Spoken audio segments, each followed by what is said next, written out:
can't know what I'm about to do. Doodle bob, doodle bob. Me hoin yoin, me yoin, and erase the square. Hey yo, say yes. But that's what we've got, guys. We've got a lot of, it's time for band talk. Band talk. The only successful video on this channel was talking about a band. Yeah, which was tough for us because The Garden is the only artist that we've ever listened to. So we've spent the last year getting all the greatest hits from Pitchfork and surfing those Rate Your Music charts. We've been watching our fair share. Fantini. Our we've been drinking our Fantano martinis, and we've got some news, I guess, for Death Grips, but we should just talk about Death Grips before. Let's show you what's beautiful before we show you how it was raped and destroyed by a bunch of retarded that are autistic online. I think we both got into Death Grips from our third Mike, Nelson. I knew about Death Grips. Oh, you did? I did. I knew about Death Grips because I watched a little show called BoJack Horseman that I also was featured on. No, just kidding. Could you imagine? That was my first speaking role. I never spoke before. Anyway, there's a scene where BoJack is doing a bunch of drugs, I think, and No Love Deep Web. What's the name of the fucking album? No, you're right. It's been a while. Well, that was back before I really listened to albums. So it was like I just found that song and listened to it 100 times. Yeah. And then like a couple other songs. And then it was like, I was actually just did. And then Nelson was like, like this is the voice won't out him. Yeah. And then Nelson was like, I was actually just at the Death Grip show in Los Angeles. And so then he said he went to a Death Grip show. I believe him, I guess. I do too. And then he had it all on his iPod. Yeah, he showed me them, and I don't know what it was and I had no business liking this band whatsoever. It's like I only listened to the Beatles and the Strokes, and Animal Collective and Panda Bear. So I guess I had some reason, but he played Government Plates, the song Birds with the Robert Pattinson guitar solo, and he was telling me that Robert Pattinson's actually cool, and I was like, the Twilight guy? So he was right about Robert Pattinson, and obviously right about Death Grips. And I kind of forgot about the Pattinson thing, honestly. I do remember learning that. Yeah. So then I was like, okay, this is kind of a cool band, I guess, and he gave me the whole lowdown too about how they're, mysterious and their whole, their whole fan base, but their whole aura is online mystery posting. I guess No Love Deep Web, I was just kind of reading their Wikipedia. They leaked the album because the record label had a release date for 2013, but they wanted the album to come out because it was done, so they just leaked it themselves, so then they were dropped from their label. But they'd always do mysterious stuff like that, things you just don't normally expect from any musician. And their sound is, I feel like they have not as much as someone like Mac DeMarco, but they've kind of distinguished themselves with a very unique sound, and they've kind of paved the way for Kiss My Super Bowl Ring from The Garden and 100 gecs. I feel like they've paved the way for Kanye West. Did you ever hear those conspiracies that Well, Yeezus was what? I thought that was 2013, right? Well, maybe I have the timeline fucked up, but I thought the powers that be, or maybe at least whichever came out first, is on the moon. That was the first one. Whenever that came out, that was then the next one was Yeezus from Kanye, and people were in the subreddit were talking back then oh, he stole their sound, or he's trying to go for that experimental sound in Yeezus. I think I don't know if it would have been that album, because I think what's on the where. Let me actually look that up, because I thought, can you look up when Yeezus came out? What did I just fucking type in? Death Grips walks out. No, you're right. That doesn't make sense. Yeezus came out in 2013. Okay. But Death Grips has still kind of been doing. I've always had. I mean, I hate that word experimental. Yeah. That's such I know music. But they had established themselves by that time that Yeezus come out. I think that actually would be a conspiracy theory that I wouldn't discredit immediately, because they've had Ex-Military, The Money Store, No Love Deep Web. But they paved the way for a lot of people. I mean, I don't know, just a unique sound. I feel like I don't even know how to describe it, so I have to use that shitty word, experimental. Just different, original. Album covers are great. I know you love the No Love Deep Web album cover. Yeah, it's my favorite. That's the one with literally just a penis on it. I'm looking at it right now. I thought it was a Minecraft sword because I've only seen the censored version, or I had only seen the censored version. Yeah. So I was happy to know it's not an Asian album, okay? A lot of people think it's a Japanese album because the penis is censored, but it's not. So The Money Store, that's the The black and white one. Yeah. I remember reading like deep dives of like, oh, this is the occult symbolism in Death Grips and like what they're incorporating. And I don't remember any of it. But it was pretty interesting back then. So just all tying together your idea that the mystery surrounding Death Grips. Yeah. And it's like, I don't know, people, I don't think this works every time. It's quite a gamble if you're going to be a successful band to market yourself in this way. Like I don't think they use social media. And if they do, it's not even in the conventional sense. It's like they won't post something for 3 years. And then they post some crazy video that's, guillotine. Exactly. But I think they were also friends with like Beyonce too. I remember that being something. my fiance, Beyonce.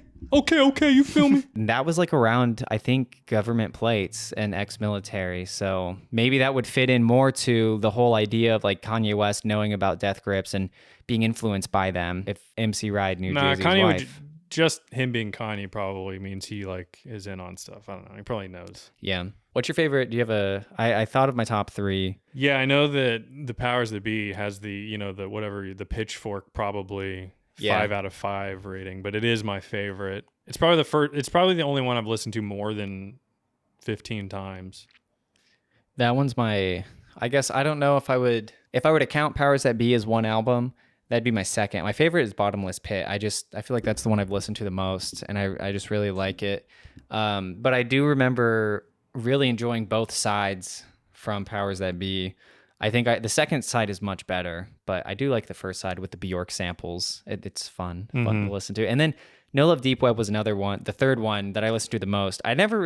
Even at the beginning, I never really cared for Money Store. I don't know. I just thought it was a little... I liked it later on. So like with Money Store, I ended up liking it later. I liked No Love Deep Web the most at first, and then I kind of don't like it as much now. And the other thing I was going to say with the Powers That Be is that the first half is more cohesive, so I could see why you'd like the first. And then I listened to Year of the Snitch, which I'd listened to when it came out, and I didn't really care for it. I didn't like it, but decided to give it another listen, and it grew on me more. I do like it, but it's just not my favorite. And I hadn't rated ex-military at all, so wow. I listened to that, and it was good, I guess. I know that's the one everyone likes, too, so I kind of went in with super high expectations, and I know that I'm out of the loop, too. If you didn't listen to it between 2011 and maybe 2016, then it's like, it may not make sense to you how influential it is. So I still liked it though. He sampled Ariel Pink too. So I did not know that. It's from the song like Walking Through the Walls, where he's like, yes, I like the drug. That's from Getting High in the Morning on House Arrest. So shout out to the Deathy Grippies. What else? They rock and they're good. And then we can get, I guess, so now that we've, kind of described this band and shown you how influential and great they are, we can show you how the autistic fans are destroying everything this band has created. So I think it was last week on Sunday, somebody reported that the Death Grips during a show, they just stopped playing and they walked off the set because people were like throwing glow sticks at them during the show. And it seems to be this emerging trend when it comes to concerts of people wanting to do like funny viral TikToks. So they'll just do weird things. Like even I was talking to my sister before we went to go see The Garden. She was like, I heard their tour wasn't even going very well because in New York, people were like sitting down crisscross applesauce in the pit. And just like really stupid, weird behavior, extremely online, antisocial like tendencies. But that has gone and affected a lot of these bands that have just kind of established themselves online, which is a shame. But I don't know. I feel like, I guess we haven't seen Death Grip, so we can't attest to this. But I think people were saying when I was kind of looking into it, like 5 years ago, people would go see Death Grips. And despite their extremely online fan base, people knew how to act like normal people at the shows. And nowadays, it just seems like that's all been thrown out the window and it's like everywhere. Yeah, I feel like the younger generation, Jesus Christ, this is crazy. Not even that much younger than us, but I do feel like there's a weird, like everybody at the concerts now are just like furries or something. Yeah, concerts aren't for cool people anymore. Now it's just like the no friends, as we called them back in the day in high school. Yeah. All the people that were friends because they were no friend, they had no friends.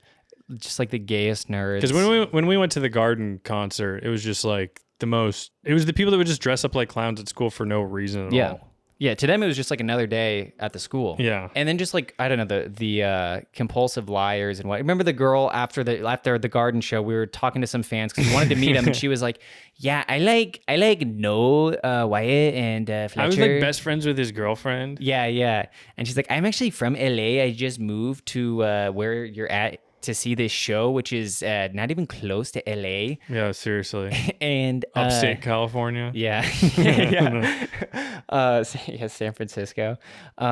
What was she saying? Oh, she was like, I heard these like allegations about Mac DeMarco. So I was like at a party and I told him like, are you like a rapist? And he told me no. So I like, no, he's not a rapist. She knew everybody. But then I remember this was the nail in the coffin. She goes, my boyfriend. And I just turned around. I was like, yeah, never mind. I'm not talking to you anymore. It's people like that. They're like so insane. And they have these like theater kid tier stories that are so fucking fake, but they think everyone believes it because people just don't know what to do. Because it's like, why would you tell such an insane lie? And that they read the person being thrown off as them believing the story. So they're like, oh, I can like go and tell a story again and add to it. Sus. And the poster kid too. I mean, the poster kid was crazy. Yeah, the audacity of these people. Like, Oh, I just designed these posters and I just went backstage and Wyatt said he'd sell them. like, dude, oh my gosh. It's like, I don't understand how people don't get why that is. People like, yeah, it's crazy. People, especially that kid, he just thought like if he was a fan hard enough, he would be their friend. Yeah. It's like, has it ever worked like that ever? Has anybody No. ever just become friends with their favorite band because they waited outside a show? Like, No. if they do meet you, they're just being nice. Yeah. It's like a favor. It's like part of their job. They're seeing it. They view it as like a charity event. If you want to be friends with these people, you have to like cross paths with them. You have to find Wyatt or Fletcher on the road while their motorcycle's broken down, and you're like, oh, here's what you need to do, and you fix it for them, and then they might hang out with you. You know, it's not like a, oh my gosh, oh, I love every single song. I can recite every single lyric. No one wants to hang out. Nobody wants to be friends with somebody that's a fan. Well, I mean, if I had fans, I'd probably be friends with them, but that's why I'm not famous. See, it's sort of a paradox. Yeah. So fuck that kid. And in fact, I would probably blame him for why we didn't meet the garden that night. Oh yeah, no, Because they knew he was waiting out there, and they even sent people out, and they're probably like, "Is that retarded poster kid out there?" Well, they did, because remember whenever the lady, I think she was like working with the tour, she was like on their staff. She came out with like a box of like 9 beers from like a 24 pack, and then in the rest were all of the posters, the stack of posters that this kid was like, "Yeah, I'm networking with Wyatt," and she was like, "Yeah, they don't want these gay poster." That was so awesome. That was like out of a movie. I know. We were supposed to talk about Death Grips, and now we're just reliving this garden concert. But yeah, so this kid, he makes all the posters, and then the lady, the manager, whoever, brings them out in a box. Because they don't want the posters. But it's like, how do you can't explain that concept to somebody, because that's how stupid they are. You can't say like, hey, they already have merch. They don't want to have to deal with your merch on the side, because it's like, what are they going to do? Are they going to buy all of your posters right now? Are they going to try to, in your head, do you think that you're going to get a cut from the posters you sell? Like, that's way too many hoops to jump through. They already have merch. I mean, to be fair, it did seem like he was just trying to give them posters, but but they have their own posters. Right. Wherever they're going is going to have something up. They don't need, like, what promotion is that for them to show up in the city and then have the posters already? I don't know. Yeah, it was just like anybody with like the disbelief in his face too when they were like, they don't want your shitty fucking posters, and he just looked like he didn't get it. Yeah. Not even heartbroken. He just like had the blank, But it's not my wallet. you know, from SpongeBob. He had that look of Patrick Star on his face. And to me, that was like more satisfying than meeting the garden, because like we could go to multiple shows and possibly meet him. I really did. I did want to meet them, but it was very funny that He got let down and just was like, "Huh, I guess the problem is maybe I should just go to the next show and just do the same thing, because I'm a fucking dumb retard." So, but though again, not exclusive to the garden. Same behavior, if not worse, at Death Grip shows. we should just jump into the video. Okay, yeah. The video, there's not a video. Wait. There's just like them coming out on stage. No, I saw the glow stick video. Okay. Let me. It's on the Know Your Meme page that you sent me, Mr. Know Your Meme. Okay. Here, let me get the screen recording. That's how I saw it. Recording. So here's the show. A glow stick, my flow stick. Okay. Oh shit. Coming through the No time. Oh, Damn. he's retarded. They hit him a couple times. Yeah. So, yeah. Watch this. I mean, come on, right off his Seriously. fucking shoulder. That's MC Ride. Minecraft And you ride. know, it is sad because, and I know according to Know Your Meme, it probably says something similar, but Death Grips have become a memed band. Right. So this on top of that is like horrible for them because they already have to deal with like the meminess of the way they're treated. And now it's like at even their shows where it should be loyal fans, you get shitheads throwing glow sticks. Right. It's like in Mimi Bitland, like the hierarchy doesn't exist. But it's like if Mimi Bitland's a fantasy, what's a fantasy? It's like a medieval time where the king is still the Yeah. king and you are still the peasants.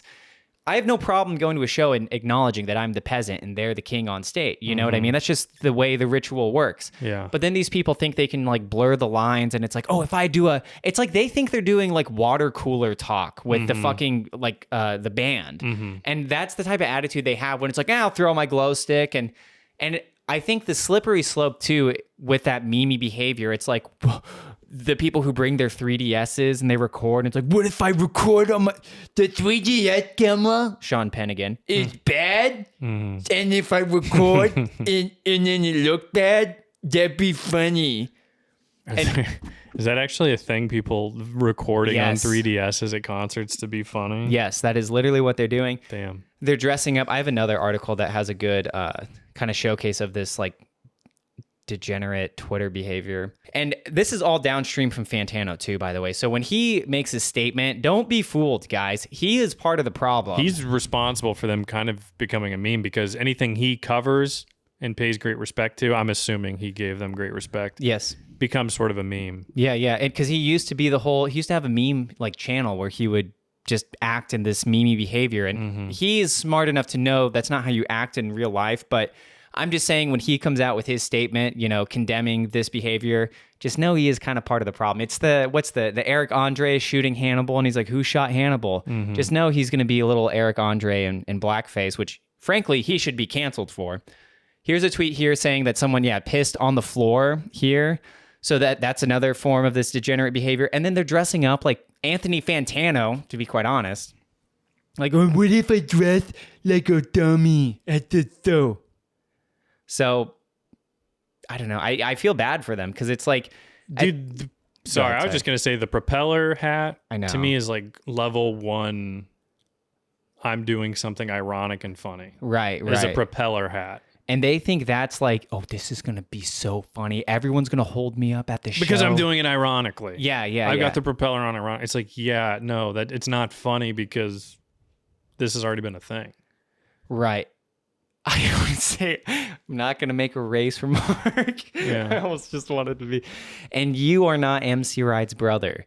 But it's like they have it in their head that the show's going to stop and the band and everyone's going to laugh and hold them up on their shoulders and they're going to sing a song all together. They're going to bring out another microphone and it's like, you want to pick your favorite song? We'll all sing it together. They just have these deranged visions. And I'm going to meet somebody wearing this hat. Yes. Oh, you're going to meet your new best friend wearing a propeller hat? Get out of here. Seriously. I meet people this is how our concerts go. You are shocked when people even bump into you, probably. Me? Yes. Yeah. You're not a fan of that part of it. No, if you could just experience the concert alone, you would. Yeah. That's a good way of saying it. Well, what? Yeah. Even if it was empty, like let's say it was literally just the band performing for you. Okay, maybe that would be a little weird because I don't mind the crowd, but I do I acknowledge it does register in my brain when people bump into me, and so I do try to position myself accordingly to not get bumped into. But if it's like with the garden show, like I kind of had to go through the pit to get closer to the front, so I was like, all right, whatever happens. Like I'm aware that they're gonna hit me and whatnot. But like you said though, I do acknowledge it, and in a perfect world, no one would touch me. Yeah, and in my perfect world, everybody would be goosing each other. Remember goosing? Yeah. The cup into the ass. Yeah. So that's usually what I'm trying to do, and I'm hoping somebody's doing it to me. And I think that's a more normal way to meet people, I guess is what I'm saying, than wearing the propeller hat. Yeah, instead of like two matching propeller heads, and then they're like, if we both took a picture together, imagine the Reddit karma. That'd be so awesome. And you know what's funny too? I was looking on Reddit, and they kind of talked about the same stuff that we already went over. And like Redditors, they just like never cease to amaze me with like how stupid and useless they are. Like they think because they've memorized Google Chrome keyboard shortcuts and like learned how to embed hyperlinks into their posts that they're like Bruce Wayne, like trying to figure out a crime like at the Bat computer. Oh, for sure. So, but they are so gay and retarded. Like they can't even like have a single threaded conversation without it derailing into like this hyper liberal thing. So what I'll say, so someone posted about death grips, right? And so the top comment was like, I experienced the same thing when I went to go see Machine Girl and 100 gecs. And then someone responded in the comments with their fake story. They're like, at the predominantly trans audience for 100 gecs, I only experienced 1 or 2 people being mean. Everyone who was trans was super nice and incredibly accommodating. And then the next person's like, what, 100 gecs is trans? I didn't know that. And someone's like, yeah, Lori's the trans one and it's really cool. Then the guy's like, I'm going to check them out. It's like they completely lost track of the message. And it's like, oh, that's so cool that they're trans. Yeah. So useless. 100 gecs, but it's the gecs PlayStation 1 game. Yes. Now we can get into the real. This is what we've been saving up for the podcast, baby.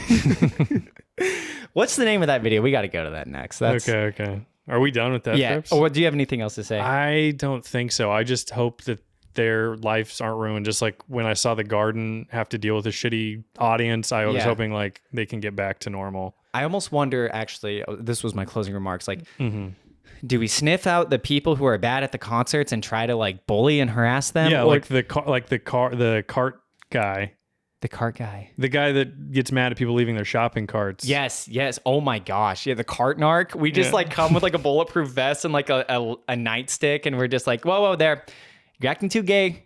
No makeup. Yeah. No clown makeup. You're too gay. Too trans. We like spray. We're at 100 gecs. Too trans. Yeah. Too trans. Not trans enough. You have like a little meter thing. It's like, oh, I can see your bulge. Get out. Or do you accelerate things to the point where there's like a catastrophe? Like, do you go to the pit and, spill like cooking oil on the floor, so then everyone falls and they get injured, and then there has to be legislation that's passed that's like, you can't engage in like tomfoolery at shows. You're supposed to be respectful and something like that. I don't know. I think we should make it legislative. We should get it to that level. Maybe the way that you propose, I like more. We do the cart narcs, the concert narcs instead.